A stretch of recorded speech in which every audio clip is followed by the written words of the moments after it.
আপনার টি-20 ডেবিউ 11 বছর পর you are the captain of the national team. You are going to go the ICC cricket world cup as the captain. হঠাৎ সেই সুযোগটা আপনার থেকে কেড়ে নেওয়া হয়। How did that make you feel? কিছু জিনিসের অ্যান্সার কখনোই থাকে না। আমার মনে হয় ওয়ার্ল্ড কাপটাও সেম কাইন্ড অফ একটা জিনিস। যখন বোর্ড থেকে ডিসিশন নেওয়া হয় যে টিম ইন্ডিয়াতে খেলতে যাবে না, প্লেয়ারদেরকে কি কনসাল্ট করা হয়েছিল এবং you as a captain did they speak to you? Previous বোর্ডে অনেক কিছুই হতো যে অনেক প্লেয়ারের সাথে কনসাল্ট করা হতো না। অ্যাজ এ ক্যাপ্টেন হয়েও আমি অনেক কিছু জানতে পারতাম না। ধরনের ডিফিকাল্ট সময় who is your biggest support system? Biggest supporter একজনই, সেটা হচ্ছে আমার ক্রিকেট মাঠে খেললে তো ইউ আর দ্য বস, বাসায় কি আপনি বস? বাসায়। আমার কাছে মনে হয় না যে কোনো হাজবেন্ডই বস হতে পারে, বাট চেষ্টা করি বস হওয়ার। রাইট। জানি না হতে পারে কিনা। সো ক্রিকেট খেলা থেকে রিটায়ার করার পর আপনার কি করার ইচ্ছা? পলিটিক্স? I don't know. ব্যবসা আমার দ্বারা হবে না, পলিটিক্স তো একবারই নেই। দেখবেন আমাদের প্লেয়াররা ম্যাক্সিমাম খেলে আয়ারল্যান্ড, জিম্বাবুয়ে, শ্রীলঙ্কা। তো পারফরমেন্সটাও আয়ারল্যান্ড, শ্রীলঙ্কা, জিম্বাবুয়ের সাথেই হয়। Best Bangladeshi captain of all time, winner stage, Liton Das ও Shakib Al Hasan? Difficult. I'll go with me. এই কনফিডেন্সই টিমের লাগবে। আজকে আমরা চলে আসি with a brand new episode of a new podcast by BCB, the চার ছক্কা podcast. We have none other than the Liton Das. ভাইয়া, thank you for coming. Thank you. Thank you. আজকে আমরা শুরু করব with a very fun game segment called Winner Stays. আমি দুইজনের প্লেয়ারের নাম বলবো এবং আপনার বলতে হবে যে who is better according to you. This is in terms of winner stays, best T20 batter হিসাবে আর কি। Chris Gayle or Virat Kohli? Chris Gayle. Chris Gayle or Jos Buttler? Chris Gayle. Chris Gayle or Ben Stokes? Chris Gayle. আচ্ছা, Chris Gayle or Suresh Raina, mister IPL? Chris Gayle. Chris Gayle or AB de Villiers? It will be tricky, but I'll go with Chris Gayle. Wow, okay. Chris Gayle or Rohit Sharma? Chris Gayle. আচ্ছা, এবার একটা মজার মন throw করি। Chris Gayle or Brendon McCullum? Still Chris Gayle. Oh wow, I think. Chris Gayle or Travis Head? Chris Gayle. Chris Gayle or Yuvraj Singh? Chris Gayle. Chris Gayle or Abhishek Sharma? Chris Gayle. Chris Gayle or David Warner? Anytime Chris Gayle. Last try. Chris Gayle or Shahid Afridi? Chris Gayle. Damn. Crazy, Jack. আচ্ছা, আরেকটা করবো। Best Bangladeshi captain of all time, winner stage, Liton Das ও Shakib Al Hasan? Difficult. I'll go with me. Nice, nice. যাক, আপনাকে একটা ঝামেলার থেকে বাঁচিয়ে দিছি because next one is But Liton Das. এটা নিয়ে অনেক কথা হবে আমি জানি। থাকুক থাকুক, because the next one Liton Das or Tamim Iqbal as a captain? রেকর্ডের দিক দিয়ে আমি। Nice, very good. Liton Das or Nazmul Hossain Shanto? Again রেকর্ডের দিক দিয়ে আমি। এই কনফিডেন্সই টিমের লাগবে। Liton Das or Mehedi Hasan Miraz as captain? Again আমি। Hell yeah. Liton Das or Mashrafe Murtaza? ভাইয়ার আন্ডারে অনেক দিন খেলেছি, বাট সব ফরম্যাট খেলা হয়নি। সো যদি ওভারঅল আমি এখন স্টিল বলি রেকর্ডের দিক দিয়ে, আমি যে ফরম্যাটগুলোই করেছি রেকর্ড আমার খুবই ভালো। হোলি শিট। বাট এটা নিয়ে অনেক কন্ট্রোভার্সি হবে আমি বুঝতে পারতেছি। Liton Das or Mushfiqur Rahim as captain? Me Liton Das or Khaled Mahmud? Me Oh my goodness, আজকের বেস্ট মোমেন্ট বাই ফার। ওকে, আচ্ছা, লিটন কুমার দাস হচ্ছে বাংলাদেশের জন্য প্রথম টি-20 ডেবিউ করে সাউথ আফ্রিকার সাথে 2015 সালে। আপনার টিমে আশেপাশে stars, Shakib, Tamim, you are seen as a wicket keeper replacement. তখন মাথায় আসলে কি চলতেছিল to enter the superstar team? What did you believe? What was the vision you had for yourself? Definitely যাদের সাথে আমি ফার্স্ট ড্রেসিং রুম শেয়ার করেছি তাদেরকে আমি টিভির পর্দায় দেখতাম। এটা একটা বিগ ড্রিম ছিল যে আমি একদিন ন্যাশনাল টিমে খেলবো, অ্যান্ড সাথে সাথে ড্রেসিং রুম শেয়ার করে এটা একটা অনেক বড় পাওয়া ছিল। But at the same time একটা মানুষের তো ফিউচারে গোল থাকে। সো যখন ক্রিকেট ক্যারিয়ার স্টার্টিং পয়েন্টে ছিলাম তখন আমার একটা ক্যারিয়ারের ভিশন ছিল যে আমি একদিন ন্যাশনাল টিমে হয়ে খেলতাম। তো ওই অপরচুনিটিটা ছিল। আহ, অবশ্যই ওই ড্রেসিং রুমে অনেক বড় বড় বিগ নেম ছিল যাদের কাছ থেকে আমি অনেক কিছুই অ্যাজ এ প্লেয়ার সামনে থেকে দেখলে অনেক কিছু শেখা যায় না, তো শেখার মতন জিনিস ছিল। আর অ্যাট দ্য সেম টাইম যে আমার মাথায় যে জিনিসটা চলতো সবসময় যে নিজেকে ভালো করতে হবে, অবভিয়াসলি আন্ডার প্রেশারে তো ছিলামই, কারণ ফার্স্ট টাইম এত বড় একটা ইভেন্টে খেলবো।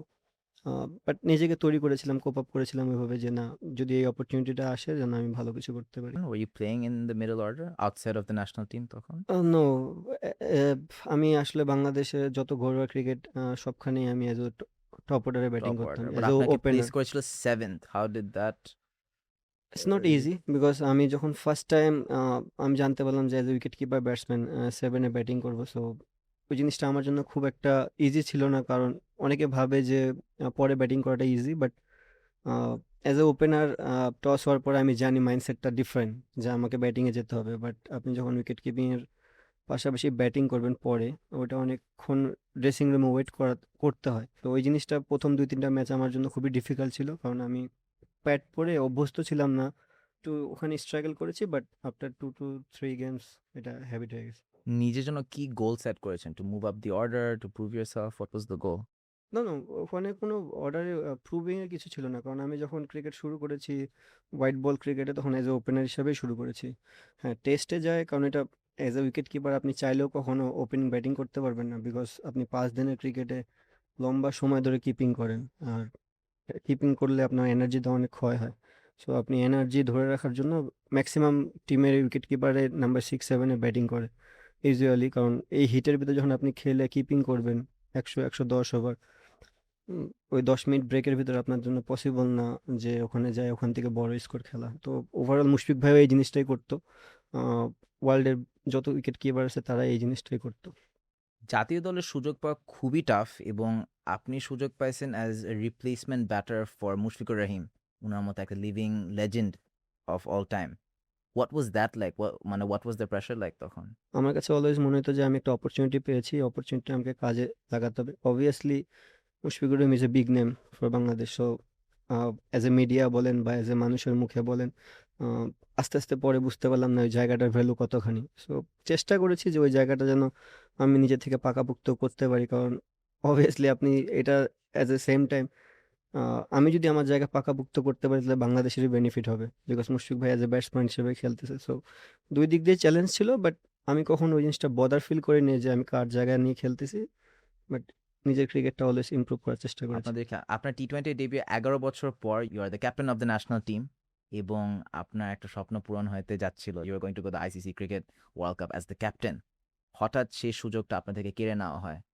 How did that make you feel? কিছু জিনিসের অ্যান্সার কখনোই থাকে না। আমার মনে হয় ওয়ার্ল্ড কাপটাও সেম কাইন্ড অফ একটা জিনিস, যে আমরা প্রিপারেড ছিলাম হোল 1 বছর ধরে। টিমটাকে গোছানো হয়েছিল ওই অ্যাটলিস্ট যে আমরা ইন্ডিয়া বা শ্রীলঙ্কাতে ওয়ার্ল্ড কাপ খেলবো, ওই মাইন্ডসেট আপ নিয়ে আমরা ছিলাম। আনফরচুনেটলি যে কারণেই হোক, কারণটা আমি সঠিক জানি না, বাট যে কারণেই হোক যে আমরা ওখানে যেতে পারিনি। But at the same time কিছুক্ষণ খারাপ লাগে, তারপরে আপনার নতুন লাইফ শুরু, পরবর্তী সিরিজ আছে, তারপরে অন্য কোনো খেলা আছে। তো আমার মনে হয় ওভারঅল সব প্লেয়ারই ভুলে গেছে, এবং আমি তো অনেক আগেই ভুলে গেছি জিনিসটা। রাইট। যখন বোর্ড থেকে ডিসিশন নেওয়া হয় যে টিম ইন্ডিয়াতে খেলতে যাবে না, প্লেয়ারদেরকে কি কনসাল্ট করা হয়েছিল এবং you as a captain did they speak to you? Previous বোর্ডে অনেক কিছুই হয়তো যে অনেক প্লেয়ারের সাথে কনসাল্ট করা হতো না। অ্যাজ এ ক্যাপ্টেন হয়েও আমি অনেক কিছু জানতে পারতাম না। মানে ক্রিকেটারদের হাতে জিনিসটা ছিলই না। না, আমাদের কাজ ছিল ক্রিকেট খেলা। আমাদের সবারই চাহিদা ছিল যে আমরা অ্যাজ এ প্লেয়ার আমরা ক্রিকেট খেলবো, সেটা যে কোনো জায়গায় হোক। আর ওয়ার্ল্ড কাপের মতন ইভেন্ট কে মিস করতে চায়? রাইট। দ্য সাকিব তামিম এরা, দ্য পঞ্চপাণ্ডব এরা মোটামুটি শেষ এবং আপনারা নতুন একটা এরা গড়ে তুলছেন এবং ইউ হ্যাভ স্যাড যে বাংলাদেশের টিমে বর্তমানকালে ওই সুপারস্টার কেউ নেয় বা সুপারস্টার মেন্টালিটির কেউ নেয়, সেটা আপনি বলতেছেন as a good thing. Why so? আমার কাছে মনে হয় আমরা যে প্লেয়ারগুলো আছি, সুপারস্টার বলতে কি বোঝায়? সুপারস্টার বলতে আপনি একটা পার্সনকে আলাদা করে দেখতেছেন। অবভিয়াসলি আপনি টিমে কত ইমপ্যাক্ট ফেলতে পারেন সেটা আলাদা বিষয়। এখন মোস্তাফিজ একটা টিমের অন্যরকম ইমপ্যাক্ট, বাট সে যদি নিজেকে সুপারস্টার ভাবা শুরু করে, বা আমি যদি তাকে পদে পদে এই জিনিসটা ফিল করে যে তুমি ডিফারেন্ট কিছু, তাহলে ওর রুলস রেগুলেশন সবই চেঞ্জ হয়ে যাবে। সে হয়তো বা ডিফারেন্ট ওয়েতে চলতে পারে। তো আমার কাছে মনে হয় না ইচ অ্যান্ড এভরি প্লেয়ারের সেম মাইন্ডসেট আপে থাকা উচিত, এবং সেম জিনিস নিয়ে আগানো উচিত। অবভিয়াসলি সে কত ভালো প্লেয়ার এটা সবাই জানে, তাকে আলাদাভাবে বলার কোনো কিছু নেই। But at the same time সেও জানে তার ক্রিকেট ইমপ্রুভ করতে হবে, এবং আমরাও জানি যে তার কাছ থেকে আমাদের বেস্ট পারফরমেন্সটাই দরকার। তো আমার কাছে মনে হয় যে ইকুয়ালি যে প্লেয়ারটা কেবল ডেবিউ হচ্ছে, সেও যেন ওই ফিলটা করে যে না, আমি টিমের একটা পার্ট, ডিফারেন্ট কোনো অংশ না, এবং টিমটা যেন একসাথে লড়তে পারে সব জায়গায়। As a player who's been in the national team for more than 10 years now, 2016 dressing room ভাইবটা কেমন ছিল আর 2026 ড্রেসিং রুমের কালচারটা কেমন? আহ, সত্যি কথা বলতে আমি যখন ফার্স্ট ডেবিউ হয়, মানে আমি যখন টিমে আসি, তখন প্লেয়াররা যারা খেলতো তারা মোস্ট সিনিয়র, অনেক সিনিয়র। কিছু জিনিস আছে না যে আপনি চাইলে ওই ফানটা করতে পারবেন না। আর আমি নিজেও একটু কনজারভেটিভ ছিলাম, যে আমি খুব একটা বেশি কথা বলতাম না। But at the same time আপনি যাদের সাথে খেলতেছেন তারা ডেবু হওয়ার আগে থেকে 10 বছর সিনিয়র, আর এজে তো সিনিয়রই, তো ওই জায়গাটায় সবসময় ফান হতো না। বাট তারা খুবই জলি মাইন্ডেড ছিল, তারা ফান করতো। আমরা হয়তো বা ইনভলভ হতে পারতাম না, অনেক প্লেয়ারই যারা জুনিয়র ছিলাম। বাট এখন যদি আমি ড্রেসিং রুমের কথা চিন্তা বলি, এখন totally fun, fun of cricket চলে। আচ্ছা। সো ক্রিক সবাই মোটামুটি ইকুয়াল হিসাবে দেখা আপনি হচ্ছে। যদি দেখেন, বিশেষ করে আমি যদি আমার ফরম্যাটটার কথা বলি, টি-20 সাইডে 8টা প্লেয়ার আছে যারা 19 ওয়ার্ল্ড চ্যাম্পিয়ন। সো তারা তো সবাই ফ্রেন্ড। অ্যান্ড তাসকিন, ফিজ আর যারা কয়েকজন আছে তারা মোটামুটি আমার ব্যাচের। সো খুব একটা পার্থক্য নেই, এজ পার্থক্য নেই, এবং ক্রিকেটিং ওয়াইজ যে খুবই মানে পার্থক্যর জিনিসটা ওটা নেই। আর আমরা খুবই ফ্রেন্ডলি একটা সম্পর্ক যেটা বলা হয়। তো ওই জায়গা থেকে দেখলে আমরা ক্রিকেটটা তো এনজয়, অবভিয়াসলি আপনি যদি পারফর্ম করতে চান আপনার এনজয় করাটা খুব দরকার। আমার মনে হয় আমরা ড্রেসিং রুমটাকে যতটা ফ্রিলি রাখতে পারি এবং রাখার চেষ্টা করি, এটা প্লেয়ারদের হেল্প করে মাঠে পারফর্ম করার জন্য। সো এই সুপারস্টার যে দ্য কালচার এটা সরাতে পারলে কি পারফরম্যান্সেস গুলো অটোমেটিকলি বেটার হওয়ার চান্স? না, না, না, সুপারস্টার কালচার না, জিনিসটা হচ্ছে সুপারস্টার আমি কি সেটা তো আমি জানি। রাইট। বাট সো আমি যদি নিজের ভিতর যেটা হ্যাঁ। এক্স্যাক্টলি, আমি যদি এখন একটা জাস্ট উদাহরণ দিচ্ছি, এখন একটা প্লেয়ার ভালো, সে যদি সবসময় চিন্তা করে আমি তো ভালোই, অবভিয়াসলি তাকে চিন্তা করা উচিত সে ভালো। তার সাথে সাথে তার ওয়ার্ক এথিকও চেঞ্জ করা উচিত, কারণ আহ, যে ক্রিকেট হচ্ছে সেই ক্রিকেটে আপনি একই প্যাটার্নে ক্রিকেট দিয়ে বেশি দিন সার্ভাইভ করতে পারবেন না। আমি এই জন্যই বললাম যেন ওই প্লেয়ারটা যেন কখনো ড্রেসিং রুমে ফিল না করে আমি তো সুপারস্টার, আমার কাজগুলো আলাদা। নো, যে 15টা প্লেয়ারই কাজ এক, আমরা যে কোনো জিনিস করব সেটা যেন 15টা প্লেয়ার একসাথে করতে পারি। সো ওই মাইন্ডসেট থেকে আমি বলেছি যে এখানে বিগ কোনো নেম নেই। অবভিয়াসলি ফিজ, তাসকিন, দুইজন যদি আপনি এখন বাংলাদেশের ক্রিকেটে পেস বোলিং ইউনিটে বলেন, বিগ নেম। অবভিয়াস এখন রানা সেখানে আসতেছে, বাট রানার কেরিয়ার কিন্তু খুব একটা বেশি দিনের না। জি। আমরা রানাকে কাউন্ট করি অ্যাজ এ এক্সপেক্টার হিসাবে, বিকজ অফ সে অনেক জোরে বল করে। বাট আপনি যদি ম্যাচুরিটির কথা চিন্তা করেন তাহলে ফিজ এবং তাসকিনের ধারে কাছেও কোনো প্লেয়ার নেই। তাদের মোটামুটি ইন্টারন্যাশনাল কেরিয়ারও অনেক দিন, ইন্টারন্যাশনাল খেলার অভিজ্ঞতাও অনেক দিন। সো ওই জায়গা থেকে আমি বলেছি যে একটা নিউ কামার প্লেয়ারও যেন ওই মাইন্ড সেট আপটা নিয়ে থাকে, এবং একটা ওল্ড প্লেয়ারও যেন ওই মাইন্ড সেট আপটা নিয়ে টিমে ইনপুট দিতে পারে। যেহেতু আপনি এখন you are the captain of the team, you work with BCB as well directly, আপনার কি মনে হয় যে বাংলাদেশ ক্রিকেটে ওই এনভায়রনমেন্ট আছে to build the next generation of superstars? Obviously কেন থাকবে না? আপনি যদি দেখেন যে প্লেয়াররা যদি পারফর্ম, সুপারস্টার হয় কখন? যখন আপনি ইমপ্যাক্ট দিচ্ছেন টিমের মধ্যে। আপনি পারফর্ম করতেছেন রেগুলার বেসিসে, আপনার হাত ধরে টিম জিততেছে। তো অবভিয়াসলি মোস্তাফিজের হাত ধরে তো বাংলাদেশ অনেক ম্যাচ জিতেছে। তাসকিনের হাত ধরে জিতেছে। ইদানিং হৃদয় খুব ভালো পারফরম্যান্স করতেছে। তো এরাও যখন একটা সময় যাবে, আরো 4-5 বছর ক্রিকেট খেলবে, দেখবেন এরাও একটা বিগ নেমে পরিণত হবে। সো একটা জিনিস আমি অলওয়েজ বিলিভ করি, রেকর্ড হয় রেকর্ড ভাঙার জন্য। সো অবভিয়াসলি আগে যদি কোনো সুপারস্টার থেকে থাকে তাহলে এখনো হবে এবং ভবিষ্যতেও হবে। রাইট। আপনি কয়েকদিন আগে আপনার 100th ওডিআই ম্যাচ খেলেন। Congratulations. Thank you very much. You have a batting average of 30 runs per match. Is that something you are proud of? Not really, but বাংলাদেশের হয়ে মনে হয় খারাপ না। আমি বলবো না যে খুব ভালো, বাট যে কন্ডিশনে আমরা বড় হয়েছি ক্রিকেট খেলে, আমার মনে হয় খুব খারাপ বলা যাবে না। 60-40 বলতে পারেন আপনি, 60% ভালো, 40% খারাপ। বাট এই এভারেজটাই যদি আমার অন্য কোনো কান্ট্রিতে হতো আমি বলতাম অবভিয়াসলি খারাপ। ক্যারিয়ারের শেষ পর্যায়ে what kind of batting average do you want to have in ODIs? Depend করে ফরম্যাট টু ফরম্যাট। ODI ধরেন। ODI এর ক্ষেত্রে ব্যাটিং অ্যাভারেজ কি করতে চান as by the end of your career? শেষ করার তো ইচ্ছা আছে 40-45 এ, বাট কতদিন ভালো উইকেট পাবো আর কতদিন খেলার সুযোগ পাবো এটাও আমি জানি না। আহ, কারণ এমন একটা জায়গায় আমরা এই মুহূর্তে দাঁড়ায় আছি আমার কেরিয়ারের, অলমোস্ট 100 ম্যাচ খেলে ফেলেছি, এর ভিতরে যদি ম্যাক্সিমাম ম্যাচ দেখেন খুবই বাজে উইকেটে খেলেছি। বাজে উইকেট ইন দ্য সেন্স বলতেছি, ওডিআই ক্রিকেটে আমরা খেলেছি 250, 240 উইকেটে ম্যাক্সিমাম টাইম। সো 240, 50 উইকেটে এভারেজ যে করা যায় না জিনিসটা তা না, বাট একটা সার্টেন টাইমে আপনি যে কোনো সময় আউট হয়ে যেতে পারেন, কারণ উইকেটটা আমাদেরকে অতটা পারমিট করতো না যে খুব ভালো খেলো। এখন যেমন আপনি লাস্ট 2-3 সিরিজ ধরে দেখবেন যে প্লেয়াররা ভালো উইকেটে ক্রিকেট খেলতেছে। এরকম এই উইকেট যদি ধারাবাহিকতা আরো 5-6 বছর ধরে থাকে, অবভিয়াসলি আমাদের এভারেজ স্ট্রাইকের সবই বাড়বে। It was just me.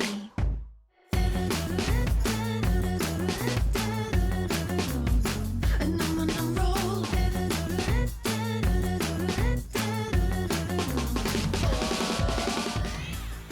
বাংলাদেশের ক্রিকেট টিম হয়ে খেলা ইজ নট ইজি। একটা সোশ্যাল মিডিয়ার ভোগান্তি তো আছেই, বিসিবির টুকটাক ড্রামা চলে। সো এইসব ধরনের ডিফিকাল্ট সময় who is your biggest support system?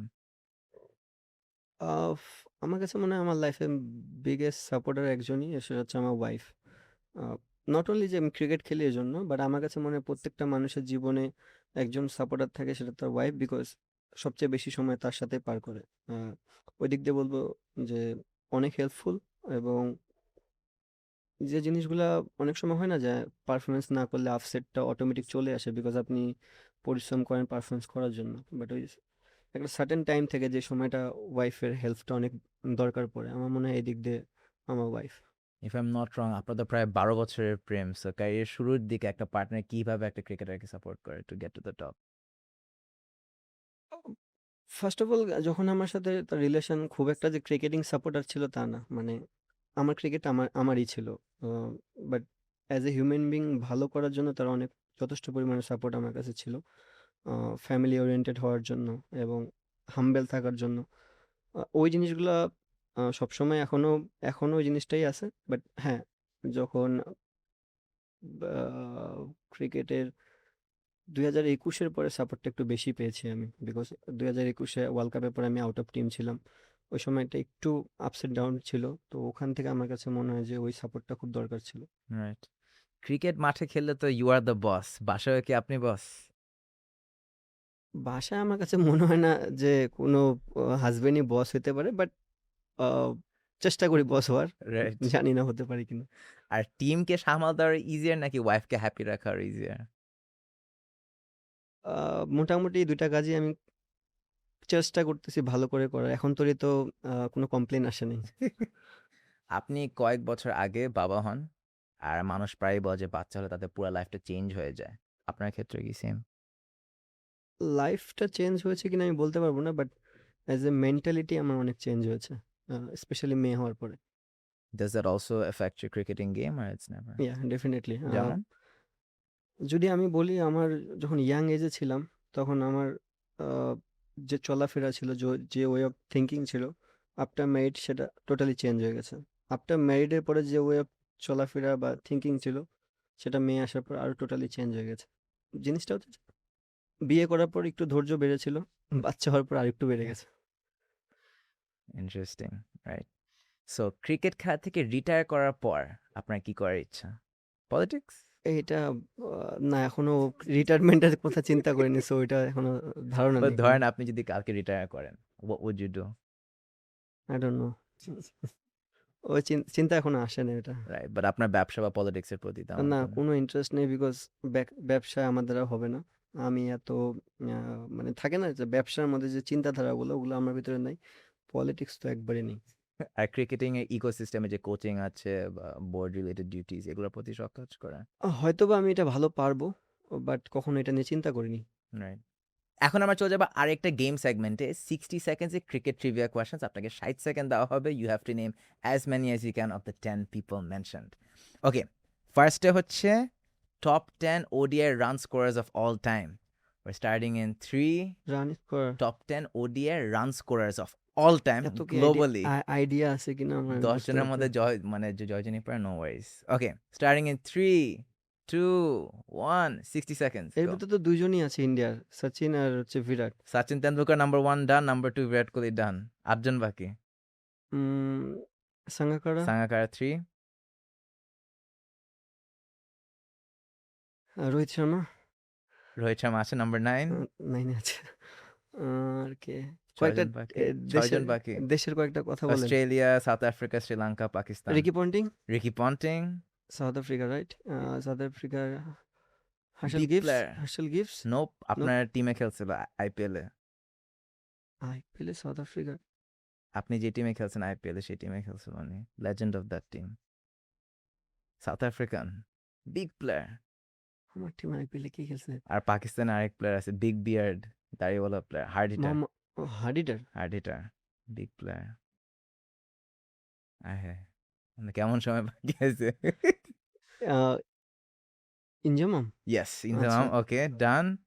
Times up. Hi. আমার আইকিউ খুবই খারাপ এই বিষয়ে। আমরা মিস করছি হচ্ছে জায়সুরিয়া নাম্বার 5, জায়ওয়ার্দেনা নাম্বার 6, ইনজামাম হক বলা হয়েছিল, ক্যালিস নাম্বার 8, আমার টিম মানে কলকাতা নাইট রাইডার্স। ও, আর রোহিত শর্মা তো বলা হয়েছে, আর গাঙ্গুলি ছিল নাম্বার 10। এখন আরেকটা ট্রাই করবো, এটা অনেক ইজিয়ার হবে আপনার জন্য। Top 10 Bangladeshi test run scores টোটালে 60 সেকেন্ডসে বলতে হবে। টোটাল টোটাল, একদম টোটাল রান স্কোরস, মানে হাইয়েস্ট আর কি, total runs in test matches মানে বাংলাদেশি এক ইনিংসে নাকি ওভারঅল? ওভারঅল। তাহলে তো ওই যে ইজি। সিনিয়র তারাই খেলবে, যত ম্যাচ বেশি Let's তারাই। see. 3, 2, 1, go. তামিম ইকবাল, মুশফিকুর রহিম, মোটা- সাকিব আল হাসান, মুমিনুল হক, সৌরভ, মাহমুদুল্লাহ রিয়াদ, মাহমুদুল্লাহ রিয়াদ, লিটন দাস। লিটন দাস, ইয়েস। হ্যাঁ, 5 জন বাকি। আরো 5 জন। হ্যাঁ, নাজমুল শান্ত ইয়াপ, হ্যাঁ, নাম্বার 9। আর সৌরভ বলছি, 4 জন বাকি। আরো 4 জন বাকি। হুম। এর পরের ধাপে ধাপে আসবে। How long do we have left? 30 seconds, আচ্ছা। আচ্ছা, মুশফিক, তামিম। হ্যাঁ 4 জন সিনিয়র বলেছি। হ্যাঁ, আমরা 6 জন 2 জন। হয়েছে টোটালে। সৌম্য, চান্স, সৌরভ ভাইয়ের নাম তো বলে আইডিয়া নাই, খুব একটা মনে পড়তেছে না। ওকে, বাকি ছিল হচ্ছে হাবিবুল বাশার নাম্বার 6, সরি, হ্যাঁ, হাবিবুল হাসান, আশরাফুল ভাই। মোহাম্মদ আশরাফুল নাম্বার 8, এবং নাম্বার 10 দেখি একটু গ্যাস করতে পারেন নাকি না। একটু সারপ্রাইজ লাগছে আমার কাছে, উনি অনেক পরে ব্যাটিং করে actually। মোহাম্মদ রফিক। না, No. এক্সিস্টিং টিমে his 10th highest test score of all time বাংলাদেশে। সে ভালোই পরে নামে, middle order player, middle order না, মিডলেরও পরে নামে। আরো পরে নামে হ্যাঁ, রাজিন সালে। না, No. এক্সিস্টিং টিমের প্লেয়ার, সে টপ 10 স্কোরার্সে আছে। মেহেদী হাসান মিরাজ, ও 10th হাইয়েস্ট রান স্কোরার। এখন সত্যিকারে বলেন যে ক্যাপ্টেন হওয়া, এটা কি আপনার চাওয়া ছিল নাকি বোর্ড আপনাকে বলছে তাই আপনি করতেছেন? চাওয়া তো অ্যাজ এ প্লেয়ার হিসেবে ফার্স্ট চাওয়া ছিল ইন্টারন্যাশনাল খেলা, তারপর ভালো ভালো খেলা।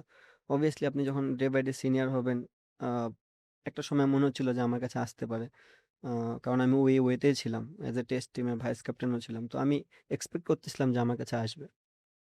ইতিহাসে আমরা দেখতে পাচ্ছি যে স্পেশালি বাংলাদেশের ক্রিকেট হিস্ট্রিতে আমরা দেখতে পাচ্ছি অনেক বড় বড় player they don't want the captaincy. তারা কেন চায় না? Does it affect their performance? এটা totally individual.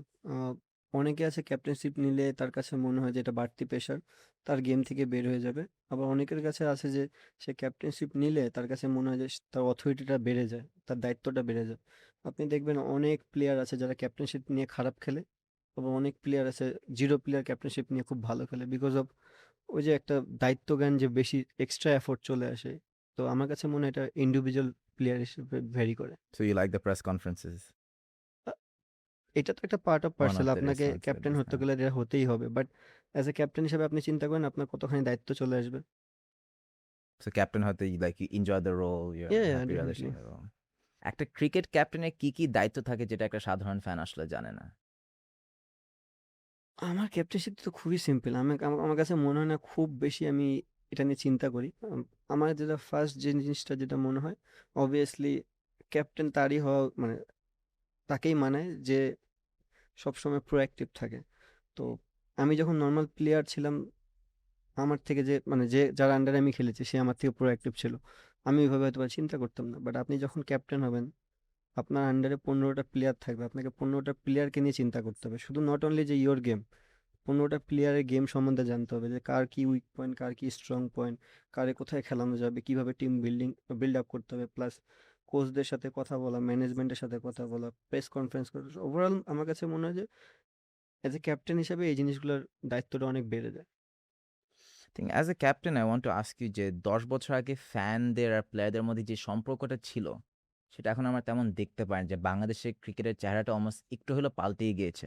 How do we rebuild that relationship between the fans and the ecosystem? Ah, খুবই ডিফিকাল্ট বিকজ 10 বছর আগে আমাদের এক্সপেকটেশন খুবই কম ছিল। আহ, এখন এক্সপেকটেশন অনেক বেশি। সো এক্সপেকটেশন যখনই ম্যাচ না করে তখনই মানুষের ভিতর মানুষের একটা বলতে পারেন নেগেটিভিটি চলে আসে। আপনি 10 বছর আগে বাংলাদেশ টিম একটা ম্যাচ জিতলে আমরা সবাই ঢোল পিটায় বেড়াতাম যে না একটা ম্যাচ জিতছে। এখন কিন্তু মানুষ একটা ম্যাচ জেতাতে খুশি না। অবভিয়াসলি আপনার ক্রিকেট যদি অ্যাজ এ কান্ট্রি হিসেবে আপনি ডেভেলপ করতে চান, আপনার নতুন প্রজন্মকে তো এক স্টেপ আগে নিয়ে যেতেই হবে। তো আমরাও চেষ্টা করি, আমরা যে চেষ্টা করি না তা না। আমরা অ্যাজ এ ইন্ডিভিজুয়াল প্লেয়ারও চেষ্টা করি যে আমরা কিভাবে ড্রেসিং রুমটাতে খেলা শেষ করে হাসি মুখে ব্যাক করতে পারি। আমরা জিতলে আমরা যে ১৫ জন হ্যাপি হই বা টিম ম্যানেজমেন্ট, আমরাও জানি যে সাথে, সাথে বাংলাদেশ হোল বাংলাদেশ হ্যাপি হয়। বাট সামটাইমস আমাদের ল্যাকিংস অনেক আছে, যেটা ক্রিকেটিং ল্যাকিংস এত বেশি আমাদের যে বড়, বড় টিমগুলোর সাথে কম্পিট করতে খুব ডিফিকাল্টি হয়ে যায়। আমরা দেখতেছি যে বাইরের দেশগুলোতে যে প্রত্যেকটা দেশই চেষ্টা করে যে একেকটা ফরম্যাটে স্পেশালিস্ট প্লেয়ার ক্রিয়েট করা। বাংলাদেশের প্ল্যানিংও কি সেম জিনিসটা এখন ফাইনালি হচ্ছে?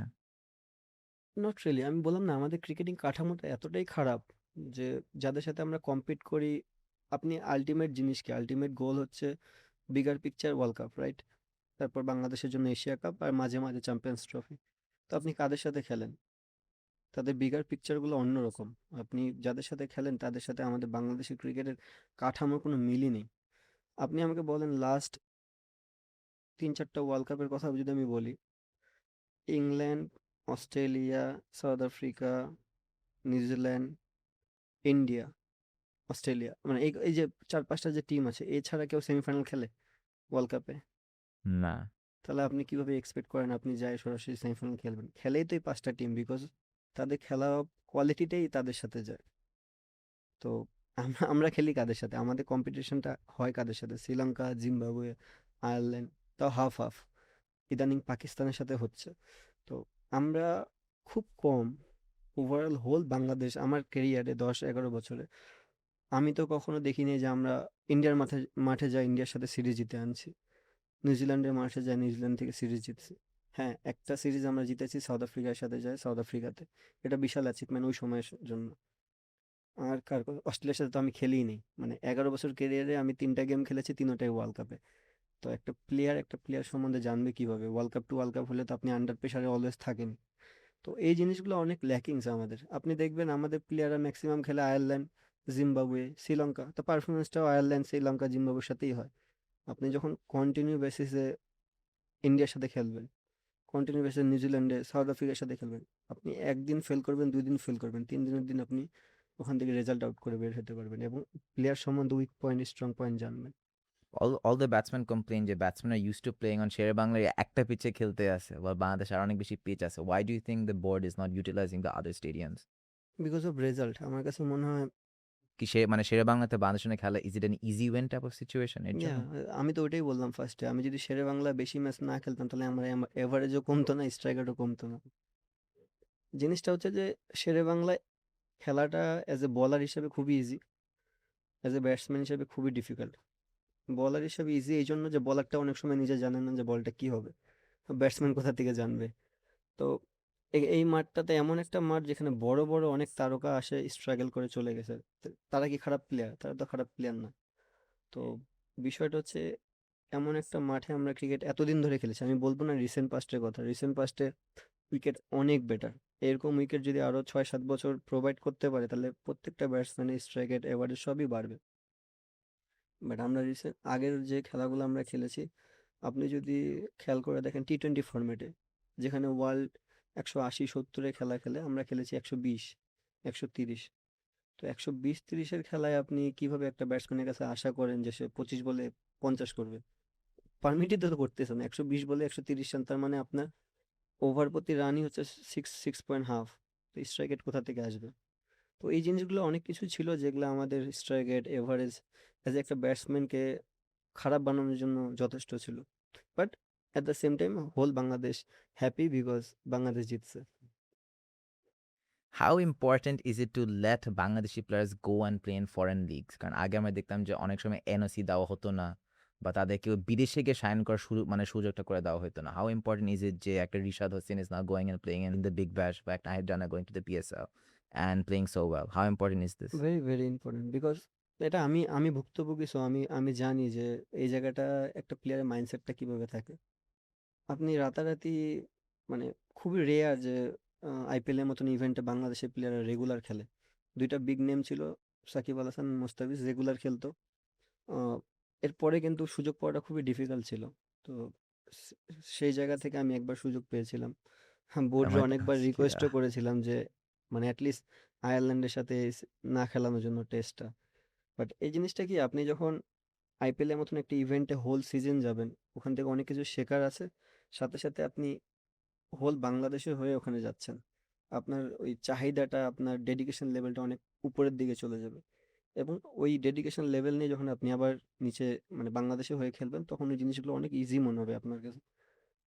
সাকিব আল হাসান, মুস্তাফিজ এমনি সাকিব আল হাসান আর মুস্তাফিজ হয় নাই। বিকজ অফ তারা ওই বড় লেভেলগুলো ধরেছে, খেলেছে বিধায় কিন্তু ন্যাশনাল টিমে ইমপ্যাক্টটা ডিফারেন্ট।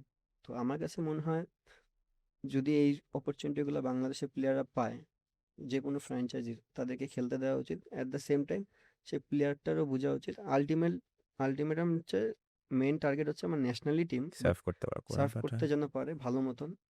ওখানে যাওয়াটা হচ্ছে নিজের জন্য অভিজ্ঞতাটা অর্জন করতে পারে। Do you have sleepless nights over that one match for Kolkata Knight Riders? Not really. আমার কাছে মনে হয়েছে যে আমি ওটা প্রিপেয়ার্ড ছিলামই না। কোনো কোনো কারণে প্রিপেয়ার্ড ছিলাম না। একে তো মাইন্ড সেটআপই ছিল না। বিকজ আমাকে টেস্ট ম্যাচের জন্য এখানে আটকায় দিয়েছে। যে একটা থাকে না যে সাইকোলজিতে যে তো না আমি তখন কি মানে একটা প্লেয়ার হিসেবে বোর্ডের সাথে সেই কমিউনিকেশনটা হয় না? নাকি প্লেয়ার হিসেবে you are told to just do whatever you are told to do? যে জিনিসটা ছিল যে অনেক কিছু আমরা বলতে চাই কিন্তু বলার মতন কোনো সাহস ছিল না আমাদের। আর তার থেকে বড় জিনিস যে বাংলাদেশে আমি বললাম না যে জিতার জন্য এতটাই মরিয়া যে জিততেই হবে আপনাকে। আপনি প্লেয়ার গ্রো আপ করার কোনো ইচ্ছাই ছিল না বা কাউরে অপরচুনিটি দেওয়ার কোনো ইচ্ছাই ছিল না। তো স্বাভাবিক আমি যখন আইপিএলে কল পেলাম, আমি অনেক হ্যাপি যে আমি একটা বড় ইভেন্টে যাবো। ওখান থেকে অনেক কিছু শেখার ছিল। আর আমি এমন একটা টিমে ছিলাম যে আমার কাছে মনে হচ্ছিল যে আমাকে সেখানে খেলানোর একটা সুযোগ আছে। সো যে কারণে হোক আমি আর যেতে পারলাম না। যখন গেলাম তখন আসলে আমার কাছে আর কিছু অপশনই ছিল না। আমি টিমে যাওয়ার পরে আমার কাছে মনে হয়েছে যে টিমে আমাকে খুব একটা প্রয়োজন নেই এবং টিম থেকেও খুব একটা আমারে ওইভাবে সাপোর্ট দেয়নি। কেন বললাম আমি প্রিপেয়ার্ড ছিলাম না? একটা ম্যাচে খেলার আগে একটা একটা মানুষকে বলার হয় যে তুমি কালকে খেলবা বা কোনো কিছু। লাস্ট ২ ম্যাচ ধরে আমি বসেছিলাম। আমার সাথে ওইভাবে কোনো কনভারসেশন হয়নি। সাডেনলি রাত ১১টার দিকে আমার কাছে একটা টেক্সট আসলো যে তুমি খেলবা আইপিএল এর মতন ইভেন্টে। সো আমার কাছে যেটুক এনার্জি ছিল আমি চেষ্টা করেছি। ক্রিকেটে অনেক সময় আপনার দিন যায়, অনেক সময় যায় না। তো আমার কাছে ওই দিনটা ছিল না। Yeah, damn. Do you feel like now যে the আচ্ছা, do you feel like যে now BCB is heading in the right direction? Yeah last কিছুদিন ধরে আমার কাছে মনে হচ্ছে যে অনেক কিছুই ক্রিকেটের জন্য ইজিয়ার হচ্ছে যে একটা প্লেয়ার যেভাবে চায় সেভাবে হচ্ছে। What are some changes you would like to see BCB make in the next few years? Player point of view থেকে তো বলব যে আগে যেটা হতো যে আগে প্লেয়ারকে অনেক কিছু চাপায় দেওয়া হতো, যেটা এখন হচ্ছে না। এটা একটা ভেরি গুড সাইন যে যারা ২২ গজে খেলবে তারাই ডিসিশনটা নিচ্ছে। এটা একটা পজিটিভ সাইন। আদার্স যে অ কাঠামোগুলো এখন হচ্ছে, যেমন ম্যাচ ফি আপগ্রেড হয়েছে। আম আ আমাদের আরো স্টেডিয়াম বাড়ানো উচিত। যে জিনিসগুলো কাজ হচ্ছে এগুলো তো অবভিয়াসলি দরকার। বিকজ আপনি কম্পিট করবেন ওয়ার্ল্ড কাপে এমন কান্ট্রিগুলোর সাথে যাদের ভরি অপশন আছে। আমাদের দেশে লিমিট অপশন। সো ভরি অপশন দিলেই আপনি ভরি রেজাল্টের আশা করতে পারেন। আজকে শেষ প্রশ্ন হলো যে আপনার এখনো লিটন দাসের প্রাইম আর ৪-৫ বছর ইজিলি আছে। So what is the big goal you have set for yourself for the remainder of your career? Obviously এভারেজটা not up to the mark আমি আগেও বললাম। মানে এখন তো আমি অ্যাজ এ ব্যাটসম্যান হিসেবে নিজেকে কাউন্ট করি। কিপিং তো আমার একটা সাইড পার্ট। তো অ্যাজ এ ব্যাটসম্যান হিসাবে ৩ টা ফরম্যাটে আমি চেষ্টা করব যেন অবভিয়াসলি টি-20 ফরম্যাটটা এখন এমন হয়ে গেছে এখানে এভারেজ স্ট্রাইক রেটের থেকে ইমপ্যাক্ট কতখানি দিতে পারতেছি এটা ডিপেন্ড করে। বাট ওয়ান ডে এবং টেস্ট ক্রিকেটাতে তো অবভিয়াসলি এভারেজ বাড়ানোর অনেক সুযোগ আছে যে টিমকেও হেল্প করব, সাথে নিজের এভারেজটাও যেন বাড়ে। Hmm. Awesome. Thank you so much, ভাইয়া। Thank thank you you so very much. Much ভাই। That was the first episode of the Char Chokka podcast. খুবই insightful একটা time ছিল. So thank you so much for your thank time. You very much. ইনশাআল্লাহ। আর ওই যে ওইটা বলে দিও যে ক্যাপ্টেনশিপের বিষয়ে যেন কেউ কিছু না বলে, হ্যাঁ? কেউ এই ব্যাপারে কিছু বলবে না, I can guarantee that. Thank you so much for your thank you time. Very ভাইয়া। মাচ। Thank you.